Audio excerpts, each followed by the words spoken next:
Tenho certeza que você já ouviu dizer que a ansiedade é o mal do século. Porém, nesse vídeo eu quero trazer para você o porquê que eu acredito que, na verdade, ela é o grande bem do século. Oi, pessoal, meu nome é Cláudia Menezes, sou terapeuta holística do método Raízes 7 e hoje eu vim trazer uma questão aqui para vocês que eu acredito que foi um grande divisor de águas na minha vida, no meu processo de cura das crises de ansiedade e pânico que eu tratei e sofri durante anos.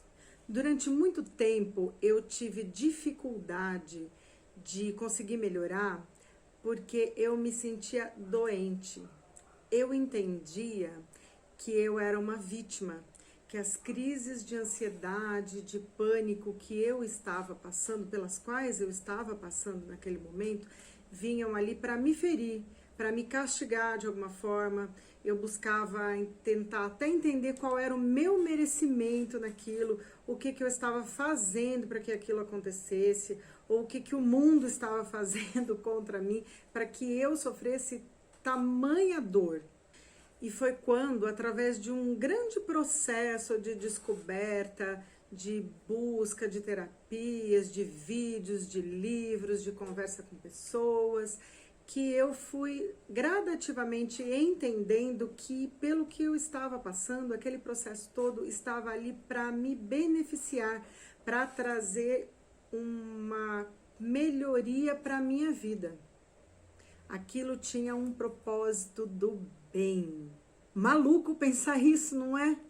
Até porque somente quem passa por essas crises, por essa dor, é que tem a noção do que eu estou falando.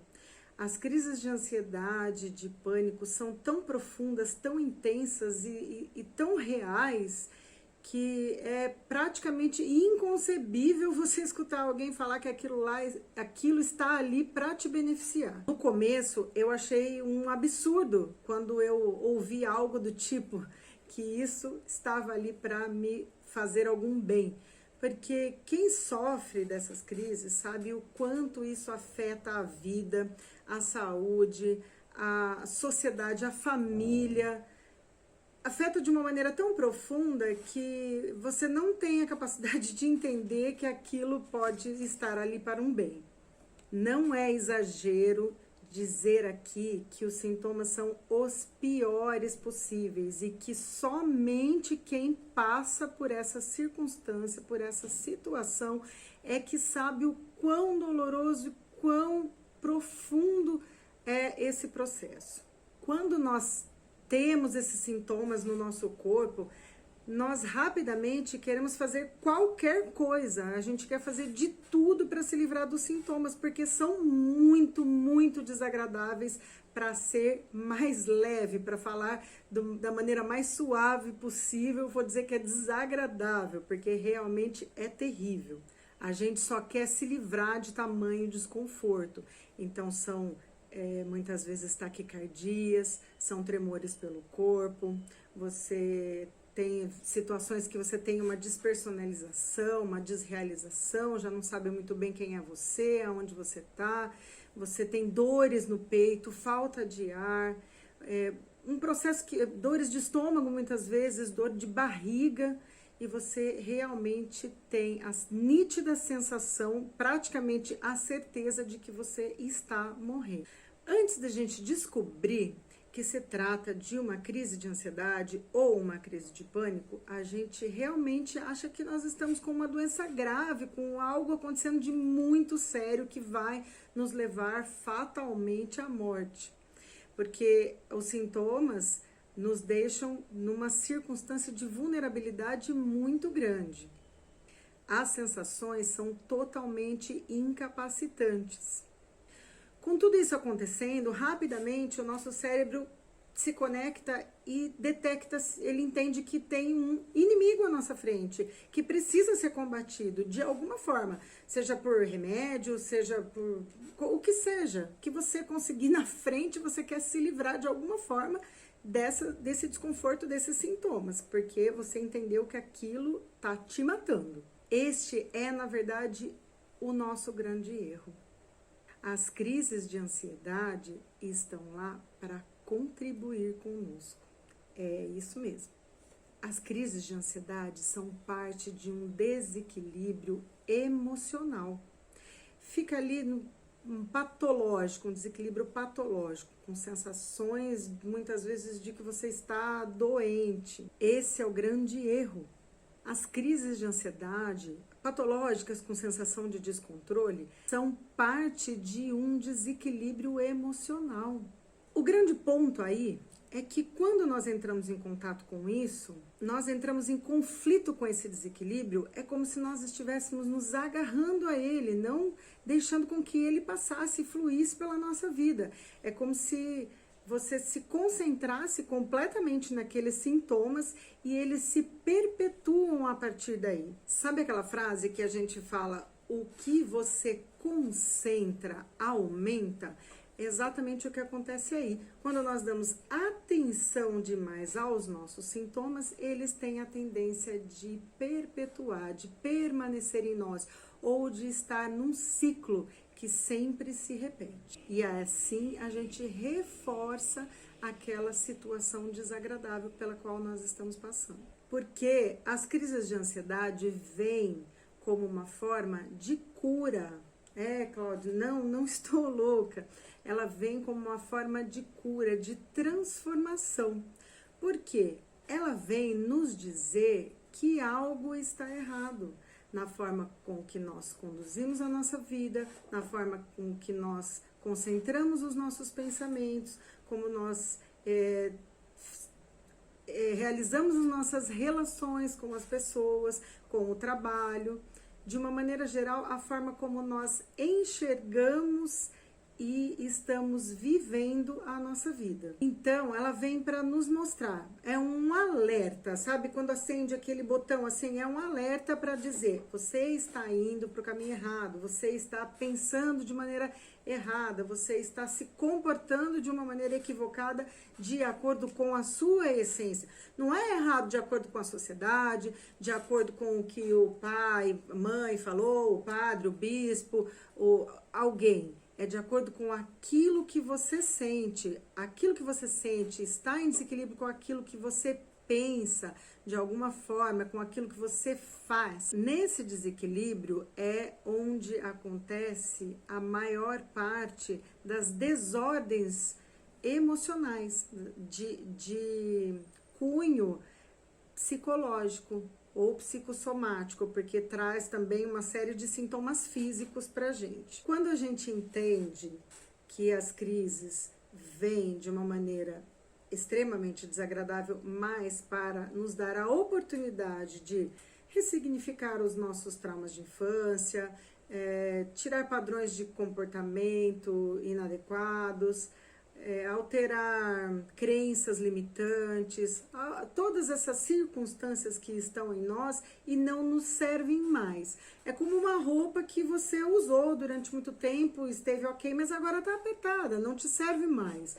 A partir do momento que não te serve mais, você tem que fazer a troca disso, não pode mais usar aquilo, porque te aperta, te incomoda, te pinica, não está mais adequado de acordo com a sua vida. Então, os padrões de pensamento, os comportamentos, as atitudes, as relações com as pessoas também procedem da mesma forma. Quando não servem mais da maneira que nós estamos pensando, da maneira que nós vivemos até agora, nós temos que transformar. E essas crises de ansiedade e pânico são simplesmente o alerta de que nós precisamos nos transformar. Não estou tirando aqui casos eventuais de situações genéticas ou situações por algumas doenças pré-existentes, que também são o caso, tá? Mas a grande maioria das vezes não tem origem genética, tem origem puramente emocional. E é dessa que eu estou falando aqui hoje. Uma crise ansiosa começa dentro de nós. Tudo se origina na esfera do pensamento em primeiro lugar. Primeiro a gente pensa alguma coisa, a partir desse pensamento você sente alguma coisa e a partir daí vão se desenrolando as sensações e pensamentos. Então, o que você pensa, seja bom ou seja ruim, vai sempre se desenrolando. Na esmagadora maioria dos casos, trata-se sempre de um processo mental, iniciado na esfera mental do pensamento. Assim como eu posso, por exemplo, desenvolver algum desequilíbrio de ordem física, puramente física, por exemplo, vamos dizer uma cirrose por ingestão de bebidas alcoólicas, ou uma obesidade por ingestão excessiva de alimentos. Não estou falando aqui também da obesidade com causas genéticas. Também posso desenvolver um desequilíbrio emocional a partir de padrões de pensamento. Como eu disse, não estamos descartando alguns casos que são de origem genética, enfim, de origens físicas. Porém, é importante que você pergunte a você mesmo. Você sente a real necessidade de controlar as coisas que acontecem à sua volta, as situações, ou às vezes até as pessoas? Às vezes isso pode ser um processo sutil, às vezes a gente nem se dá conta de que a gente tem esse comportamento, que a gente está agindo dessa maneira. Procura perguntar para alguém da sua confiança, do seu círculo íntimo, se ela nota essa tendência em você, ou se alguém já comentou alguma coisa com você a esse respeito. Procura observar melhor se você tem esse tipo de comportamento, de padrão de comportamento. Esteja disposto a ouvir as pessoas que convivem com você.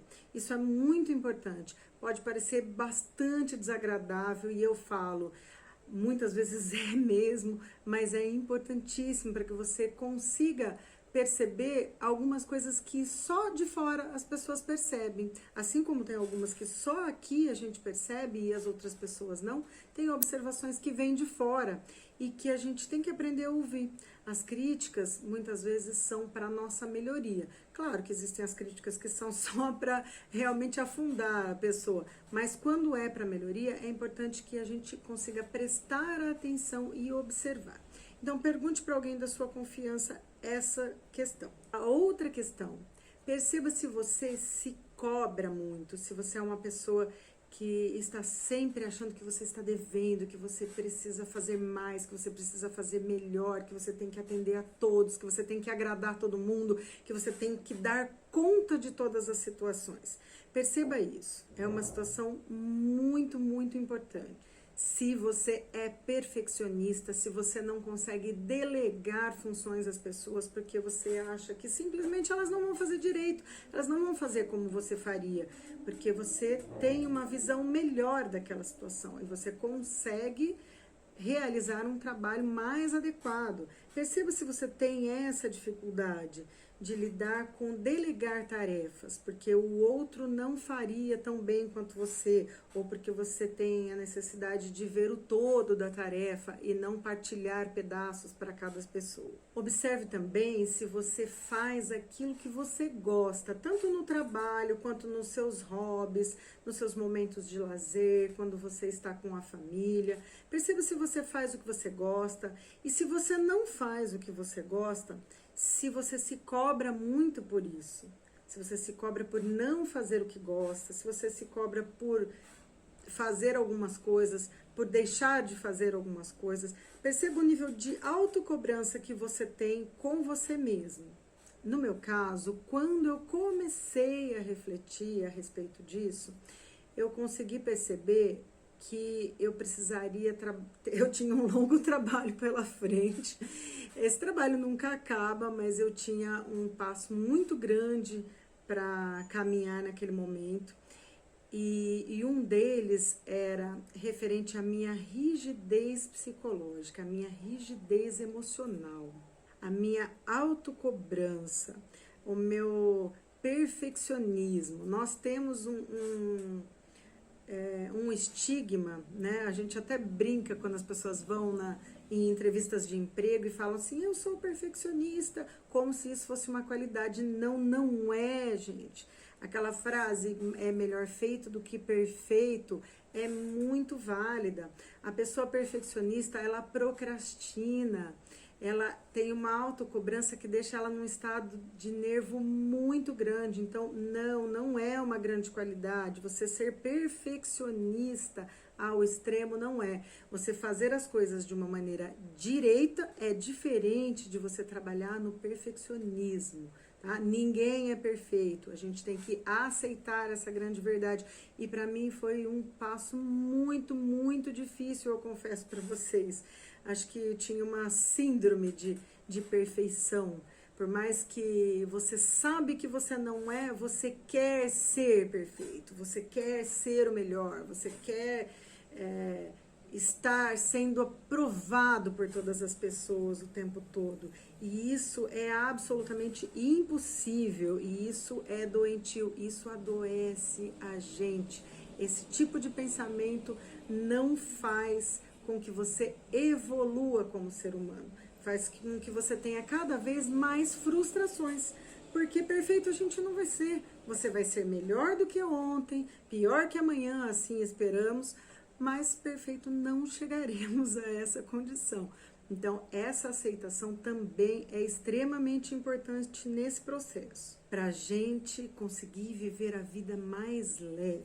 Então, eu sempre queria as coisas do meu jeito, né? Porque o meu jeito era melhor, eu tinha um conhecimento de mais coisas, as pessoas não entendiam o que estava acontecendo, só eu, até na doença, eu sempre falava, até com uma pessoa que tivesse sofrido por aquela circunstância ou uma crise de ansiedade, parece que eu queria ganhar, que a minha tinha sido pior, que ninguém tinha passado aquilo que eu passava. Então você entra numa espécie de vitimismo também, quando a gente não é protagonista da circunstância, você passa a ser vítima da sua própria mente, dos seus próprios pensamentos, do que você decidiu acreditar. Eu não percebia que assim como a gente desenvolve desequilíbrios físicos por conta de comportamentos errôneos, né, uma alimentação errada, um exercício que eu deixei de fazer, diversas coisas, uma má postura,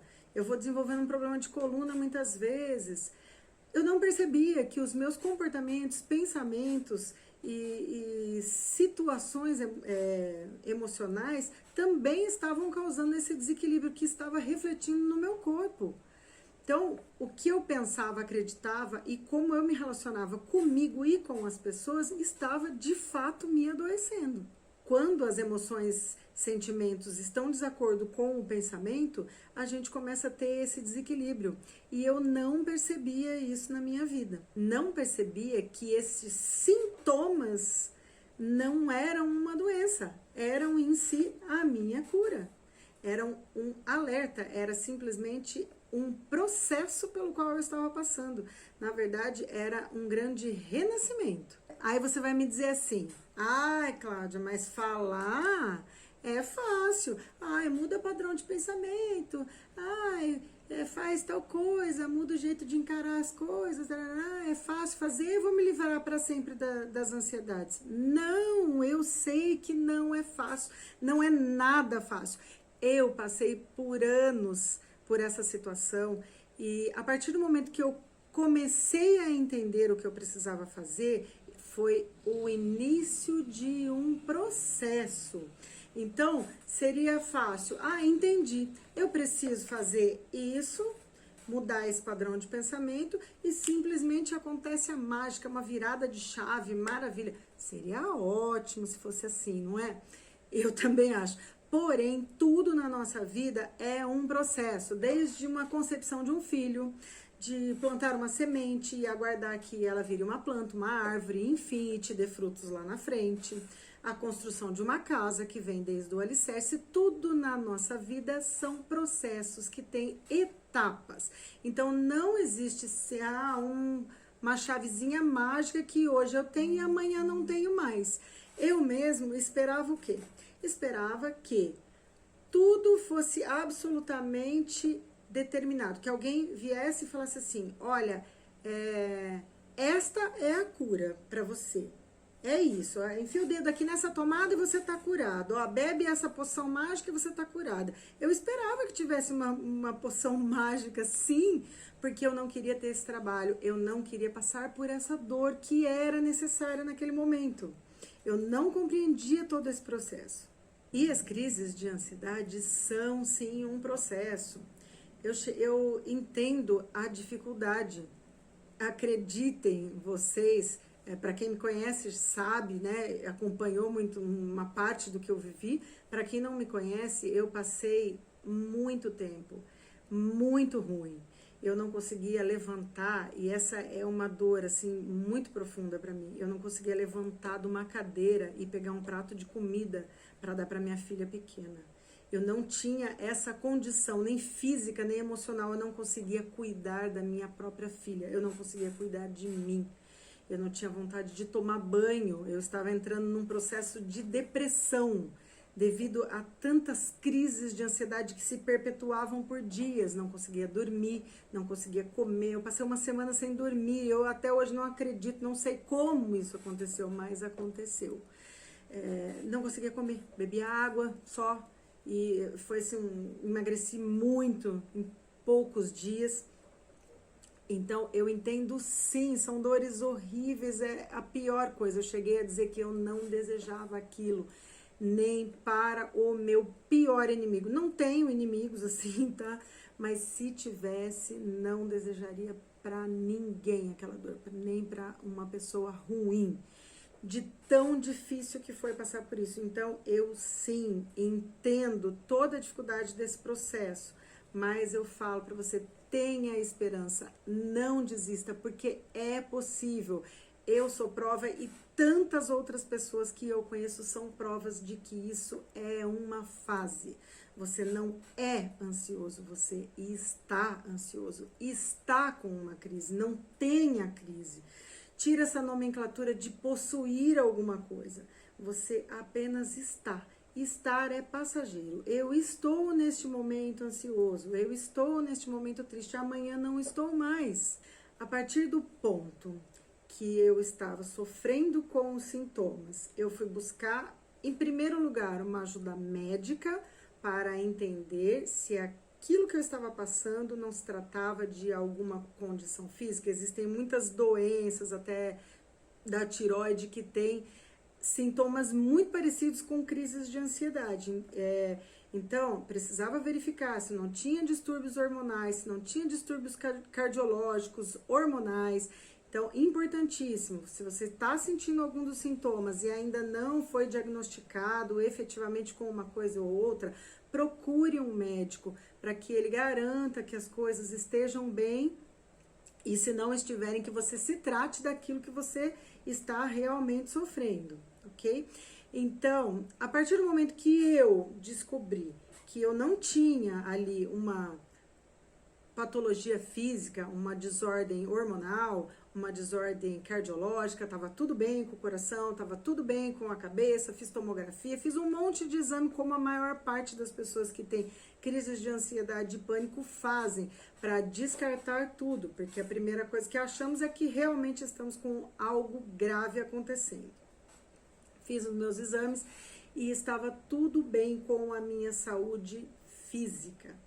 Portanto, foi diagnosticado que isso se tratava de um distúrbio emocional. A partir desse momento, eu tive bastante apoio da minha família, dos amigos, e fui buscando todos os tipos de terapia, tudo que estava ao meu alcance, eu fui buscando para ver o que encaixava melhor. Então, eu trago aqui, depois de muitos anos de me submeter a muitas terapias e situações. Então, eu fui para médico, eu fui para terapia, eu fui para acupuntura, eu fiz também diversos cursos buscando ajudar as pessoas e ajudar a mim mesma. E tudo isso foi contribuindo de uma maneira ou outra para que eu hoje tenha uma visão e uma clareza melhor daquele momento que eu passei, o que ele significava no todo da minha vida. Todas as técnicas foram me ajudando de uma forma ou de outra a aliviar os sintomas. Porém, eu consegui enxergar uma luz no fim do túnel quando eu percebi, através de leituras, vídeos, enfim, não me recordo agora de todas as coisas, mas quando eu fui percebendo que aquele processo não era um processo de adoecimento, que aquele processo era um processo de cura. Quando eu ouvi uma frase dizendo que o seu corpo sempre trabalha para a sua melhoria, para a sua cura, aquilo foi assim muito transformador dentro de mim. É como se você come alguma coisa estragada, o seu corpo tem a tendência de colocar aquilo para fora. Então você colocou um pensamento estragado, um padrão estragado ali dentro de você, ele também tem a tendência de fazer esse expurgo daquilo. E nunca é agradável, né? Quem tem uma intoxicação alimentar sabe o quão difícil é passar por ela.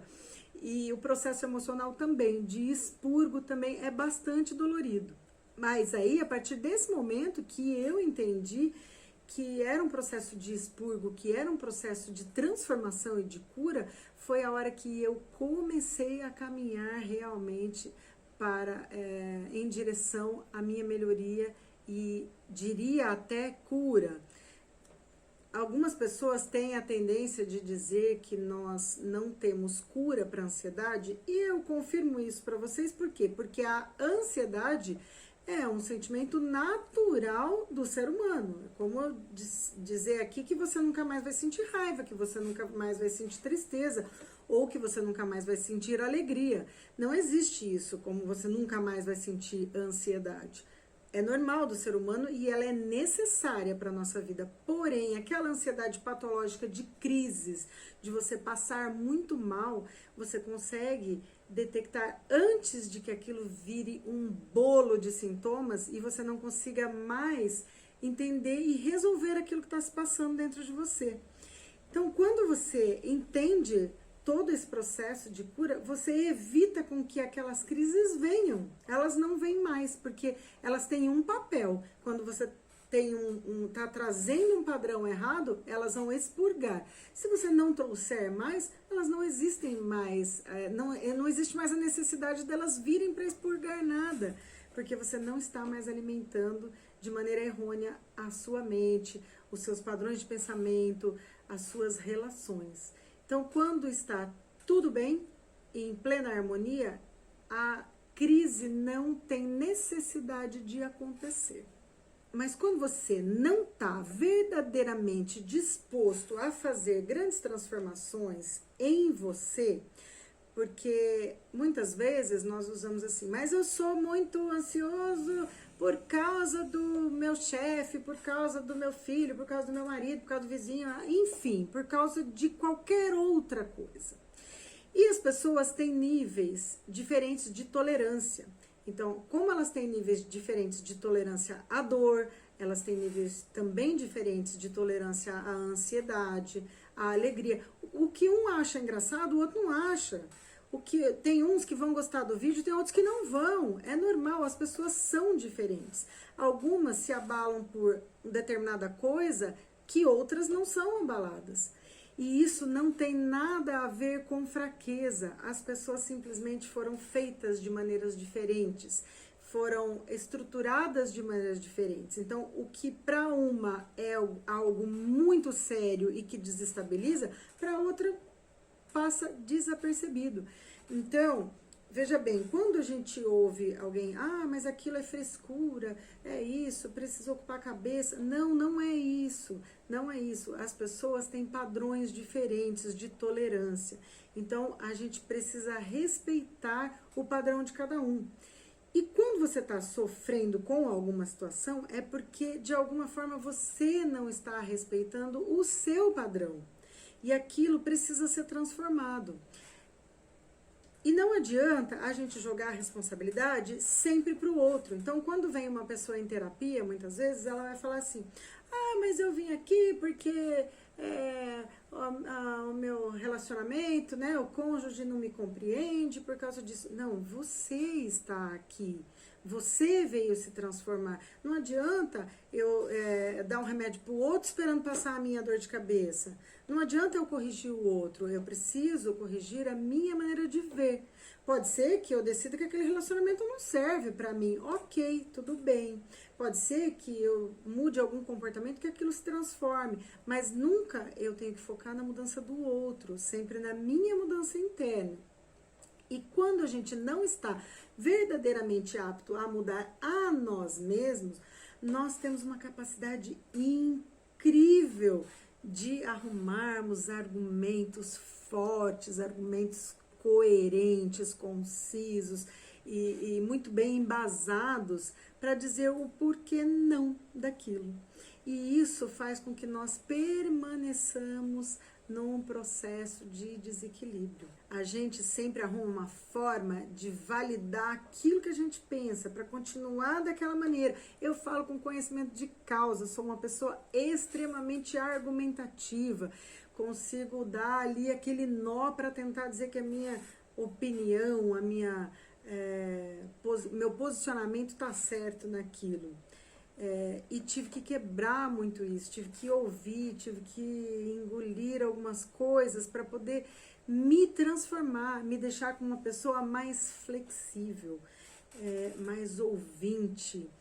Quando a gente tem um padrão de rigidez de pensamento, então, o que eu acredito a minha religião é certa, a minha orientação disso é certa, o que eu penso a respeito disso é certo, e eu não estou disposto a ouvir um contraponto, a ouvir uma outra opinião, eu acabo enrijecendo o meu pensamento.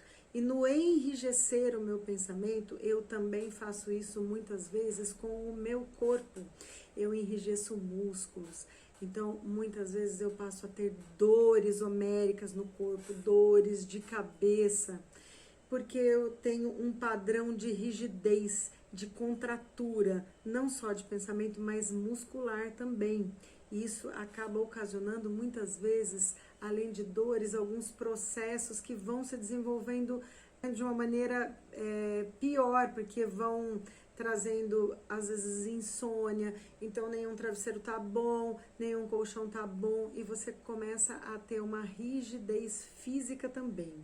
Mas tem uma coisa, gente, que eu observei, primeiramente em mim, e depois em amigos e pessoas ansiosas, assim, que tinham crises de ansiedade, eu comecei a observar, que é um detalhe muito interessante. Em geral, as pessoas que são mais ansiosas com as coisas do dia a dia e têm mais crises, elas têm um tipo de padrão de pensamento. E como costuma ser? Elas geralmente são muito imaginativas e muito criativas. Sabe aquele tipo de pessoa que tá lavando uma louça, fazendo qualquer coisa e tá pensando numa conversa que tem que ter com o chefe, com o marido, com qualquer pessoa que seja, com um funcionário, e ela já vai desenrolando aquela conversa, já pensa o que ela vai falar, já imagina o que a pessoa vai responder, mas se a pessoa responder isso, eu falo aquilo, se a pessoa responder aquilo, eu falo isso, e vai desenrolando aquilo, aquela historinha, aquele diálogo. Essas pessoas têm uma imaginação ativa, uma criatividade grande para isso. E o que é necessário a gente fazer? Usar isso, canalizar isso a favor, em favor da pessoa.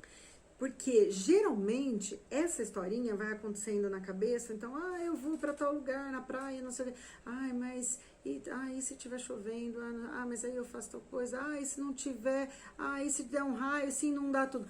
Muitas vezes o desenrolar dessa historinha tem um desfecho mais fatalístico, um desfecho mais desagradável, mais negativo. Mas por que a pessoa faz isso? Ela faz isso porque ela é ruim, porque ela quer pensar mal, porque, enfim. Não, lógico que não. Essas pessoas são pessoas precavidas, então são pessoas que têm a tendência, vou me antever a um problema, eu vou perceber o que pode acontecer nessa situação, e faz isso por proteção, tentando sair de situações ruins, tentando que não aconteçam essas situações desagradáveis. Ela faz isso com uma intenção positiva, uma intenção de se proteger e proteger aos outros. Então a pessoa compreende que a ansiedade está ali para ajudar, para transformar ela, que é um processo de cura, e simplesmente cruza os braços e fica esperando alguma coisa acontecer.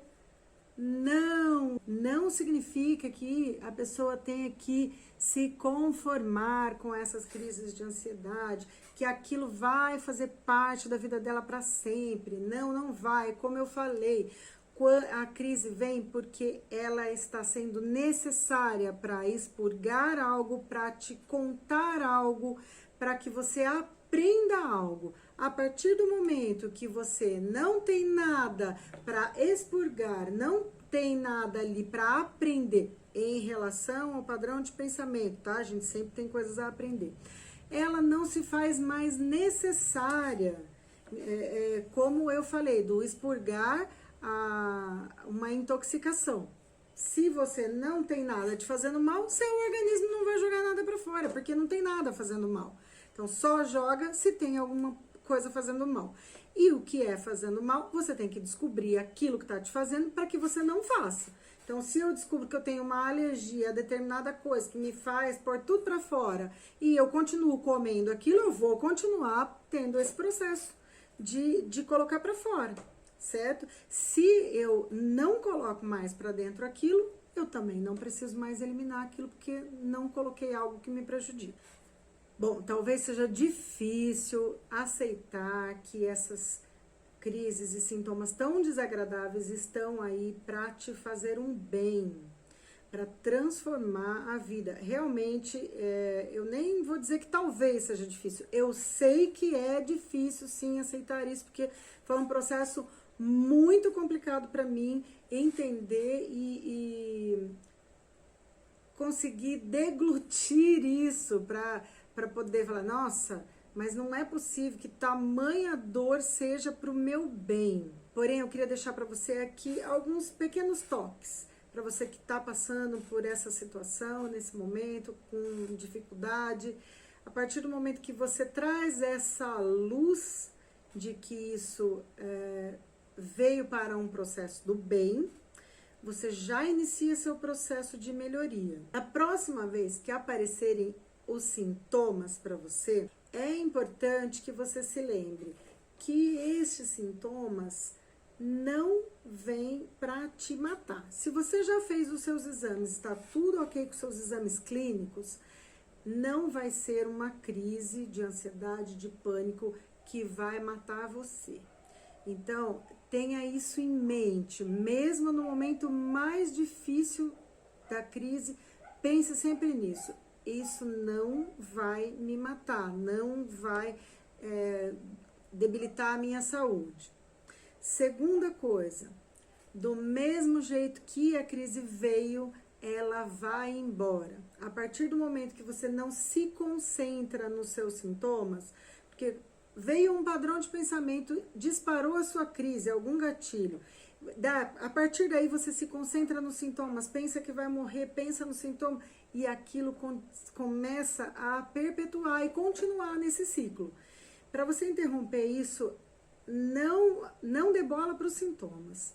É importantíssimo, porque eles vão passar também. Você já teve provavelmente outras que também passaram. E a terceira coisa para te falar aqui é, esta crise em especial, esses sintomas que você passa no momento, está vindo por algum motivo, para te ensinar alguma coisa. O que será que ela veio te trazer especificamente nesse momento? O que ela veio te ensinar? Quanto mais rápido você aprender o que ela veio trazer, mais rápido ela vai embora e provavelmente nem volte. Bom, é fundamental você se questionar a respeito dos seus gostos, dos seus anseios, dos seus propósitos de vida, do que você realmente tem vontade de fazer, se respeitar enquanto indivíduo, entender qual é o seu processo de pensamento, se você está sendo muito duro com você mesmo, muito algoz de si mesmo, sabe? Muito cruel, se cobrando muito, tentando agradar as pessoas, tentando de uma maneira geral ser aquilo que você não gostaria de ser no mundo, na sociedade e para você mesmo. Então é importante você se questionar a respeito do seu trabalho, a respeito do seu convívio social, do seu convívio familiar, o que agrada a você, o que não agrada, os sims que você está dizendo e queria dizer não, os nãos que você está dizendo e queria dizer sim, tudo aquilo que é importante para você. Quem passa por esse processo é importantíssimo se atentar aos detalhes da sua vida. É um mergulho em si mesmo, de autoconhecimento, de transformação e de autovalorização. No meu processo foi fundamental eu quebrar o meu ego, aquilo que eu falei ali atrás, de achar que eu já sabia algumas coisas, de achar que aquilo que alguém estava falando era bobagem, e às vezes uma frasezinha que você ouviu de uma pessoa que não tem grande estudo, alguma coisa, pode ser aquilo que transforma a sua vida. Então preste atenção nos detalhes, naquilo que faz você feliz, naquilo que não faz você feliz, na sua maneira de pensar. Muitas vezes você não pode mudar o seu trabalho onde você está, você não pode mudar a sua família, às vezes alguns relacionamentos, né, comerciais, mas você pode mudar a sua maneira de olhar para aquilo, a sua maneira de olhar para você, a maneira com que você se respeita. A partir do momento que você muda esse comportamento com você, as pessoas também mudam o comportamento delas com você. Você entende de uma maneira diferente a relação entre as pessoas. Você consegue perceber que não existe uma razão, existe um lado, outro lado, diferente, e ambos têm razão dentro das suas perspectivas. Essa rigidez eu precisei quebrar e foi fundamental para mim poder entender que eu podia errar, que eu podia não ser perfeita, que eu não precisava dar conta de tudo, que nem todo mundo ia gostar de mim e tá tudo bem, e que nem todo mundo ia aprovar as coisas que eu faço, que eu falo, a maneira com que eu penso, e eu sempre estar disposta a ouvir, porque hoje eu penso de uma forma e amanhã eu posso pensar de outra. Então, a partir do momento que eu me comprometo com essa flexibilidade de vida e de pensamento, você consegue ser mais feliz. Não significa que você não tem uma opinião a respeito das coisas. Você tem uma opinião, uma crença, e isso você tem que respeitar, ok? Mas você percebe que outras pessoas também têm as suas razões para aquilo, e que às vezes o que você pensava e tinha tanta certeza, você não tem mais. E que às vezes você muda certas coisas, entende? Tenha certeza de que esse processo é muito profundo, é bastante doloroso, mas ele é muito eficaz. É como um parto. Você passa por um momento de dor, mas do outro lado existe um renascimento. O processo de mergulhar nas suas crises de ansiedade, de pânico, se entregar, não tentar controlar as crises em si, já é um processo do começo de libertação, porque é como se num parto você tentasse evitar que a criança nascesse, dando algum remédio, alguma coisa. Isso vai se embolando, ela precisa nascer. E é o seu parto, é o seu renascimento, você precisa nascer. Dê atenção a esse processo, é doloroso, mas ele vale muito a pena. Tudo isso não vai fazer com que você somente se livre das crises, mas também fará com que você seja um ser transformado, um novo ser. Se você gostou do vídeo, se inscreve no canal, curte esse vídeo, compartilha com quem você ama, com quem você acha importante saber desse tipo de conteúdo. Deixa a sua opinião aqui embaixo, críticas, sugestões, elogios, para que eu possa entender um pouco mais do que vocês esperam e traga sempre conteúdos valiosos aqui pra gente. Eu te vejo no próximo vídeo.